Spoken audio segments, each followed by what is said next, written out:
नमस्कार जय जगन्नाथ कौशिक एजुकेशन को आपण मानक स्वागत। आज आम पढ़ा पुराण आधारित साधारण ज्ञान जहाँकि समस्त पिला मानक पई उद्दिष्ट। जदि यह आपण को भल लगे तेबे लाइक करिवे, शेयर करिवे एवं आम चैनल टी को सब्सक्राइब करदेवे। तो प्रथमे देखिबा श्रीकृष्ण शंखर नाम कौन? उत्तरटी हेउची पंचजन्य। दुई रे हेउची पांचाली काहाकू कुहा जाए? उत्तरटी हेउची द्रौपदी। तो तापरे देखिबा अर्जुनंक पितांक नाम कौन? उत्तरटी हेउची पंडु। अर्जुनंक मातांक नाम कौन?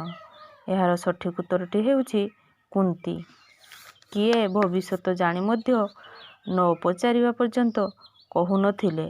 यार सठिक उत्तरटी हेउची सहदेव। सेहीपरि छरे चक्रव्यूह रचना अर्जुन काहाठारु शिक्षा लाभ करथिले? गुरु द्रोणाचार्य। सातरे हेउची अज्ञातवास समय पांडव माने केउ राजांक राज्य रे रहिथिले? यार सठिक उत्तरटी हेउची विराट राजा। आठरे सिंह केउ देवींक बाहन? यार सठिक उत्तरटी हेउची दुर्गा। नौरे महिषी केउ देवतांक बाहन? यार सठिक उत्तरटी हेउची जम। 10 रे महाभारत रे कर्ण केउ देवतांक पुत्र थिले?